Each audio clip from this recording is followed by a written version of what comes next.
Okay, camera's rolling. Okay. For a start, can you tell me what area this is where the ninjatune's headquarters is located? The ninjatune hindquarters are located in Clink Street, which is near London Bridge in London. And over there is the Clink prison. And the prison nickname for the prison is the Clink in England. This is the first ever prison, which is where that name came from. And why did you choose this place for office and everything? Well, we spent quite a while looking for somewhere which had a bit of a vibe to it and was cheap. And this was about as central and cheap and vibrant as we could get. It's right on the river, which is pretty good. Unfortunately, we've been here 3 years, but we might have to move soon because the whole area is like all the rents are going up and they want to get rid of us. But we're going to try and stay here for a bit longer because it takes a while to build your studio and your office and interlink everything, get it working. Just a second, Paul. We ran it from North London, Woods Green, where we had a couple of rooms in a bigger recording studio called Livingston. But they went bust and we had to move out and find somewhere else. Then we were in Jonathan's house for a while in his front room, and then we moved here about 3 years ago. Before that, when it used to run out of my flat, which was above a butcher's shop in Finsbury Park. What can you tell me about the beginning of ninjatune? When did you start at the label and what was the original idea? We started, I think, about 5 or 6 years ago now, just to have an outlet for our music where we could directly communicate with people who were into what we were doing. And the record label we were with at the time, Big Life, wanted us to produce certain sort of music, concentrate on that, and we wanted to do a lot of different sorts of things and experiment. So ninjatune was formed to be able to release those experiments.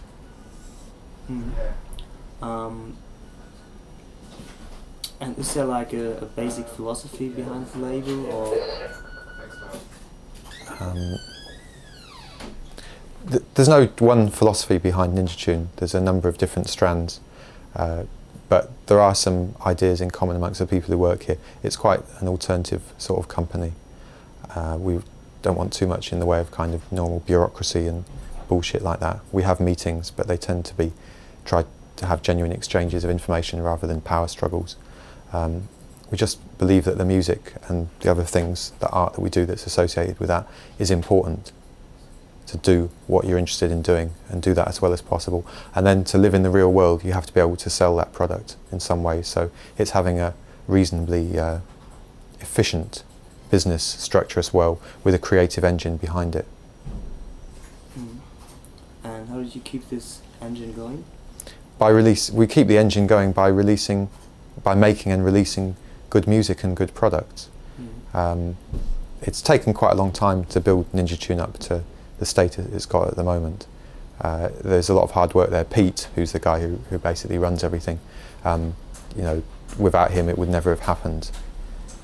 There's a lot of luck involved as well, but we have worked hard to do it, and we believe in the music and in what we're doing, so that keeps us strong, really. Is there a certain sound that you're looking for with the label, or is it more like the approach that you like about the people that are on the label? The people on the label will have a certain amount in common in terms of their approach and their vibe. Something that Jonathan and I look for is an alternative view on things to an extent. The music of the people that we put out has to interest us, otherwise it's not really worth doing. And that music tends to be something that's got something a little bit quirky or unusual about it. The whole spectrum of musical sound and the sort of weirder regions, less explored regions of that, is of great interest. So that's kind of where we make our approach, really. It seems to me that the whole musical spectrum is getting wider and wider with the label. Like with the first stuff that I recognized in the label was the Jazz Break series. Yeah. And that, to me, I thought, okay, now the Coldcut guys are doing a more like a DJ orientated thing for mixing and scratching that stuff. But I don't know, 5 years later, it's much broader. The thing is, it's funny with ninjatune because when we started out, we really did put out a lot of different types of stuff. I mean, perhaps even more than we do at the moment. In terms of, we did a jungle tune like 5 years ago. We had techno, Bogus Order, sort of cut up hip hop. We had reggae and rap on it as well. And what we found was that that was actually a bit much for a lot of people to handle, because people's mindsets are often quite closed. They couldn't really deal with that. So if they bought a ninjatune record that was a hip hop record and they liked it, they expect the next record to be a hip hop record as well. If it was a jungle record, it confused them. So we actually at one time made a decision to concentrate ninjatune onto the sort of jazz breaks, what label came out as trip hop side of things, because that was one thing that we were very strong on and that people were identifying us with. And we could still have N-Tone as a label to put out anything else we wanted. So we have the advantage of making our focus a bit clearer with ninjatune, and then with N-Tone still being able to release any shit that we want. So that's worked fairly well, I think, and we did benefit from focusing in on ninjatune. But what happened was, at the same time as we were focusing in, ninjatune building up quite strongly, sort of Coldcut came back into fashion, and this idea of eclecticism and being wider across the board, that being cool, suddenly gained popularity as well. So we were then able to expand ninjatune a little bit, and we've kept doing that. So we've got a couple of quite broad umbrellas that we can operate under now, and I think generally people's mentalities have loosened up a little bit over the last few years, so that you're more likely to get in a club a mixture of music that you wouldn't have heard a couple of years ago. You know, before you got just your house club, house and garage, you know, your techno club, your reggae club, not much crossover. John and I have our roots in the London warehouse scene of the early 80s, where we would just like take over a space, set up a sound system there, and play a broad mixture of music of rap, reggae, rock, boogie, electro, disco style, techno, early house and stuff, to a mixed audience. And that was an important sort of birthing ground for that sort of fairly broad-minded attitude which we seek out and which we appreciate. Massive Attack, I would say, come from a similar background as well. They've got their roots deep in the Bristol sound system thing, where that crossed over into hip-hop DJing and graffiti, and they had 3D started doing graffiti, and Nelly was already pretty hot on the decks, you know, in 1984, 85. So they have roots that go well back as well. I think to survive in music, doing what we're doing, you've got to have roots, understand some of the roots of music. Otherwise, after a while, you just run out of ideas. We need to cross more strands up still to keep vital and keep the things growing. And are these roots still reflected in like your current club nights, like the stealth thing that you're doing or did? I think so. I think the stealth. I think the stealth night, which we did at the Blue Note, which was extremely popular, was a pretty good opportunity for us to play whatever we wanted, and it did go down. I mean, we had a hungry dance floor, but they were a dance floor that were up for anything as long as it was funky in one way or another, and we did deliver that. On the radio show, we've been doing a show on Kiss for 10 years as well, and over 10 years Jonathan has actually, and on our show Solid Steel we play a pretty diverse range of music. It goes through phases. Sometimes the music might be diverse, and then some weeks later it might go through a period of just playing a lot of trip hop and new electro and stuff, and then fan out again 6 months later. So it's funny, it has a cyclical change in what we're actually playing out. When I DJ myself, you know, I always take a mixed bag of stuff, because there's just so much great music and so many different styles that I want to introduce people to and remind them of where things, new forms like jungle actually come from. I think you really made a point with this mix CD on JDJ. The JDJ mix was, I was fairly happy with it, you know, and it did get people talking about, the JDJ mix did get people talking about how you could mix up a lot of different types of music and make a coherent journey out of that. So in that way it's a good showcase for what we do. I think it could have been better, but you know, it was a good milestone, and it was quite a trying project to realise to that kind of standard, because it hadn't really been done before. I wanted to do something with it that, you know, was of a higher standard than what had been done with other mixed CDs, because I felt as an art form it could develop on from the intense excitement that records like Lessons 1, 2 and 3 generated, the classic mega mixes by Double D and Steinsky and Grandmaster Flash's Wheels of Steel, to take that excitement which existed in 6-7 minute pieces and extend that over a whole album. I don't think we quite achieved the density and of excitement that they have, but I thought the continuity worked quite well as a journey. People seem to like it. But these people never did it like in that long form. No, so we've pushed things on a little bit. I mean, that's the kind of, when I put on a tape at home to listen to or in the car, that's what I want to listen to. I want to listen to good tunes, expertly interleaved with some other extra banter on top to keep me interested and with a side slant and a message. So it's the kind of tape that I'd like to get from one of my mates, really. What can you tell me about the early days of Coldcut? I mean, like, you were one of the first persons who did records just with a sampler and really created a new sound, went into the top 10 and everything. So how did you start doing these records? What inspired you and what did you have in mind? The original inspiration for our early records was really, to be quite honest, a number of records which came out of the States. As so often in America actually has provided the blueprints that the English have stolen and improved on and then sold back to the rest of the world. I think that happens quite a lot. In the case of our style, those influences were Double D and Steinsky, who made a number of records called Lessons 1, 2 and 3, and also The Motorcade Sped On, which was a cut-up about the Kennedy assassination. Brilliant, very powerful piece. And Grandmaster Flash, who's the probable originator of the hip-hop scratch mixing style, who released a record called Adventures on the Wheels of Steel. Now these records came over to my posse, who were not really DJs at the time, but we used to have parties and make tapes by editing stuff together, and these records just blew our minds. So we started thinking about how we could actually do this ourselves. We started trying to find every little bit of on television about scratching, anything in magazines that listed some of the records that they used, the classic breakbeats, and slowly built up some techniques and a bit of skill about it. But this was in the very early 80s. And really that went on for years, with finally developing skills, buying more records, playing parties, warehouse parties and clubs, making tapes, mixtapes and selling them to people, until I decided that it was time to actually make a record and make a statement. So I first heard the Lessons in about 1984, and by 1987 I felt it was time to make some kind of response, and that was Say Kids What Time It Is. Now that was recorded entirely from turntables on a cassette recorder, a 4-track cassette, and edited together using a cassette pause button, the old style cassette, and that was the only instruments used for that. And for the next record, Beats and Pieces, which we've done like a kind of 10-year anniversary mix of, more Beats and Pieces, that's the next Coldcut single. That we were seeing how far we could take just pure vinyl manipulation.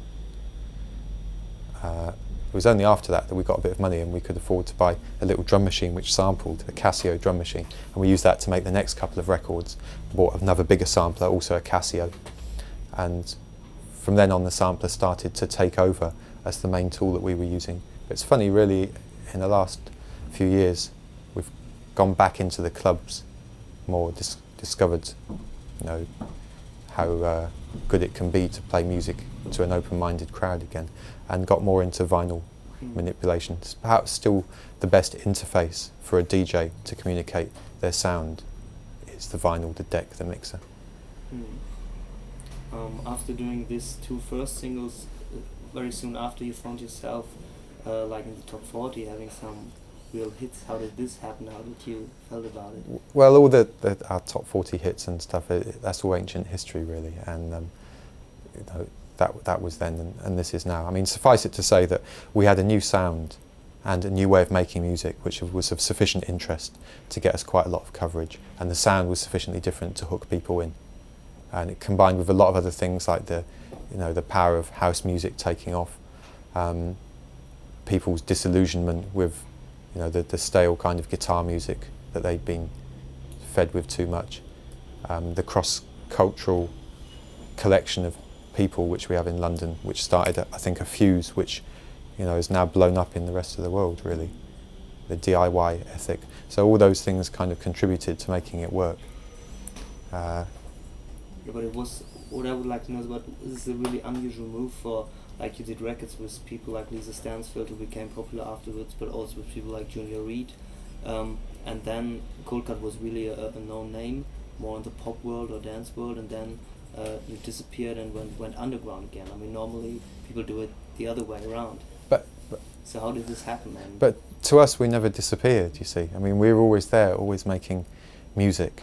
And the problem was that a large part of our kind of psychic energy got siphoned off by sort of vampire technique, by the record companies we were with, and by, you know, the whole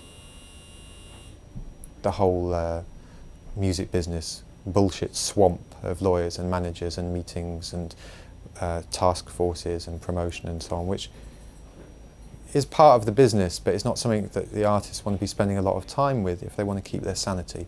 And the most people come up with brilliant ideas, have some success, make some brilliant records, have some success, and then fall into this swamp and are never heard from again.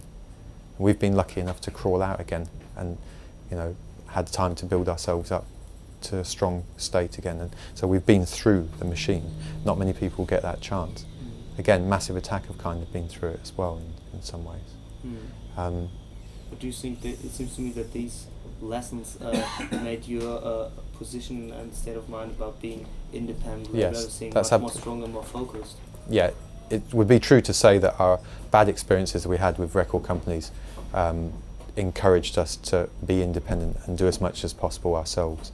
And now, I'd say we're quite fiercely independent. You know, we do, every so often we get people kind of saying, you know, we love you and we want to go to bed with you, how much will it cost? And we say we're not really for sale because we're doing what we need to do and we're making a living out of it. So slow, natural growth is the only way to go.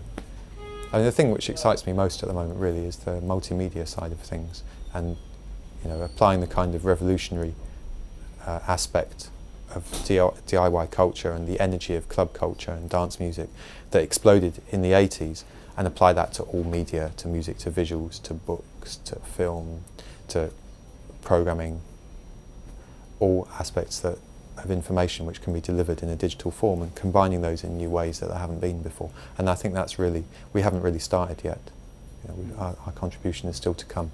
But I think with the album and the CD-ROM Let's Play, which we're releasing, that's the best statement we've made in that direction so far. So what can we expect from the album? I mean, there was a single that was also CD-ROM, and how far do you want to take it, and what can people expect? Well, we've built up a sort of arsenal, if you like, of new styles and new bits of information which we've bolted together to form a kind of sculpture collage, the likes of which I don't think there's really been before. They encompass strands of politics, of personal experience, of mixing, which is what Coldcut do, mixing people, mixing experiences, mixing records, mixing sounds, making their tea, you know. There's the software side of things, and there's the idea that closely, intimately synchronized sound and vision could be an incredible tool for remixing human consciousness. So that's something that we want to push on and see if that works. And some of the video work that Stuart's been doing with us, like the Timber video and the Natural Rhythm video, where we've actually using video sampling to create totally synchronized audio-visual pieces. They're fresh, and I think when people see them, they go, yeah. So you think the audience is really ready for this? Because it seems to me that most of the people still want to hear a record. Most people still want to hear banging four-to-the-floor house, but that's going to change. Most people want to hear some kind of white boy noise which has got a kind of rock aesthetic to it, because they can understand, and that's going to have to change as well, because the world's a lot bigger than that now. Television isn't big enough. We want Me TV. What we're doing is like television, psychic television, combined with intense DJing on a kind of mammoth scale, and I think that will grab people's attention. I think people are ready for that. As I say, we've got a lot of kind of new types of weapon in the arsenal, and we're going to come out spraying with all of them. And is it easy to use this weapon, and is it expensive or inexpensive? To use?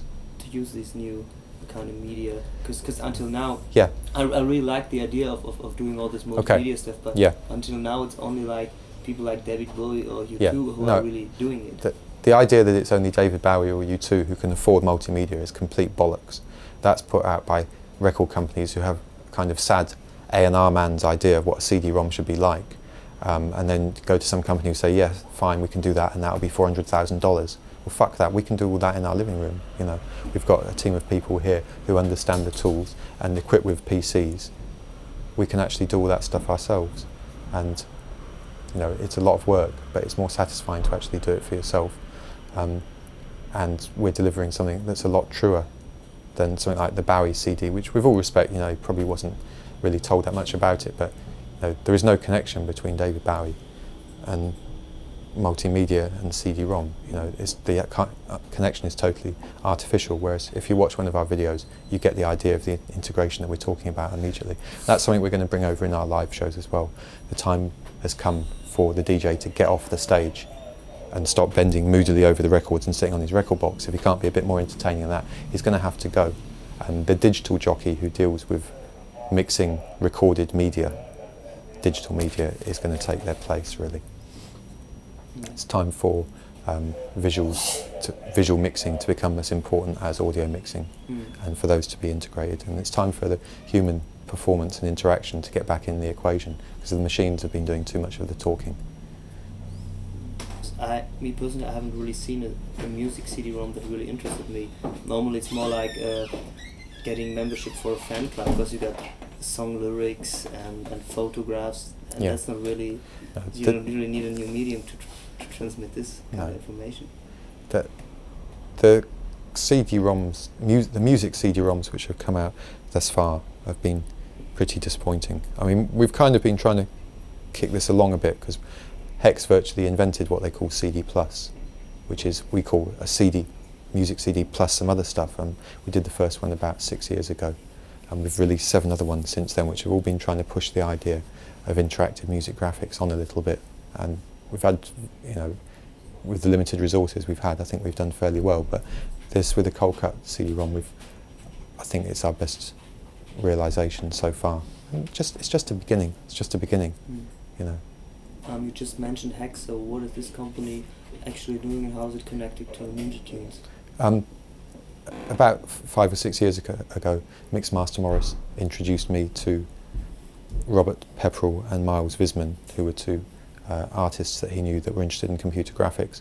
And as I was very interested in that field, I met them and we talked about forming a company, and that became Hex. And Hex is essentially the sort of multimedia research and development arm of what we're doing.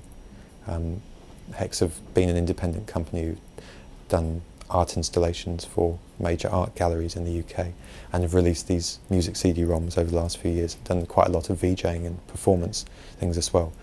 And with the Coldcut album, we decided to just put all our energies together and try and use that as the best platform to express as many of the ideas that we've got as possible.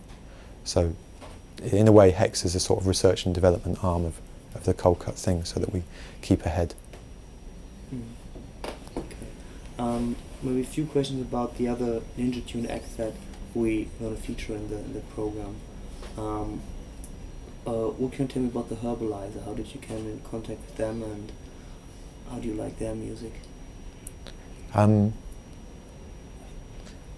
This might be more appropriate to discuss with Jonathan, I think. Okay. But I can give you, the Herbalizer, a band on ninjatune. They started off as just making music in the studio, a duo like Jonathan and myself, Ollie and Jake, but they've actually expanded to be a live band now, and that's been quite interesting, because often studio acts try and take the music that they've made in the studio and try and reproduce it exactly live with a bunch of good session musicians, but the Herbalizer are actually a bit more funky than that, and I think they've actually got a lot stronger from their doing this 7-piece band. They've been gigging like a real band, and they make a pretty funky noise, so I like them. Ollie's one of my favourite scratching DJs as well. He's extremely dexterous. And we also met the people from djfood, and like in the beginning you were also like part of djfood, and you still are, or? djfood is a kind of schizophrenic identity, really. I started doing the djfood series. I did the first 3 volumes with Jonathan. Then Patrick PC came to work with us, and he sort of gradually took over doing more. At the same time, we met Strictly Kev, who at that time was running the telepathic fish parties, which were sort of, they're legendary now, but they were sort of underground ambient squat parties, and they were actually very important to me, because they kind of fired me up again at a time when I was at a low energy because of all the grief we'd had with the record companies, and showed me there was still some underground which was worth fighting for. So when Patrick went off to Africa, Kev came and sort of took his place on the show, and the radio show, and helping us in the studio. And he also does all Ninja's graphic design, so he's a sort of digital renaissance bod as well. And now djfood is an identity with all four of us really, and also input from other people like Paul Brook, who's a programmer, who's a jazz drummer who programs a lot for us, and he's a pretty amazing guy. But live, djfood's Patrick and Kev. In the studio, Jonathan and me still have an input. It's a good identity for anything we want, any time we want to lunch out. I think the most unusual person that we've met at Ninja is James from Funky Porcini. James, Funky Porcini, yes. He's the son of very good friends of my parents, actually, which we didn't realise when we signed him. But it turns out his parents live about 2 miles from my parents, and they know each other really well. Yeah, well, he's had an interesting life, which you can hear in his music, I think. How would you describe Funky Porcini's music? His preposterous perv beat, parping along. Alright. How did you came up with the name Ninjatune, and is there a certain idea that you want to bring with this name? Ninjatune's just another stupid name like any other really, but John and me thought of it when we were in Japan one time, and we were quite getting into the Japanese vibe. And the idea of being stealthy and not being so big, hey, it's me, but being a bit more crafty and underground and slipping through the opposition was quite attractive. So that was one of the reasons we took it. I also found in a magazine How to Be Ninja with full instructions of all the kits that you need. So yeah, that inspired us. And you were like one of the first people who kind of borrowed these kind of ideas. I mean, people like the Wu-Tang Clan and whoever really came later. This is all. I don't think we can claim much originality for kind of taxing the martial arts vibe. It's always been a very cool one with certain people. I'm not that into kung fu and all that myself, although I see the attraction of the films. But yeah, the ninja mentality has a number of good points that we like to draw on. Okay, for last question, what are your feelings toward the term trip hop that even your music is sometimes named? I have no problem with the term trip hop as a label. I don't have a problem with labels as long as, you know, if you just got one stuck on your forehead, like I'm trip hop, that's a problem. But if I can have one stuck here that's trip hop, and another one that says here VJ, and another one that says here computer scientist, and you know, I can have as many labels as possible, which is more of a kind of multi-dimensional hypertext way of referring to information and labeling things up, then that's okay. I think it's a good funny word. There's flip-flop and hippie-hop and plenty of other ones as well, but yeah, trip-hop says it. The only problem is if people say, right, you're trip-hop's cool, and then next week trip-hop's not cool, and you're trip-hop, so you're dead. Well, fuck that. You know, we're not running out of ideas now. We've been around too long, and I think there'll be enough people who are interested in the mixtures that we make, not to just dispose of us with that label tied around our necks. Okay. Thank you. Thank you very much. Okay. That was really on point. Sorry? It was really on point. Okay, thank you.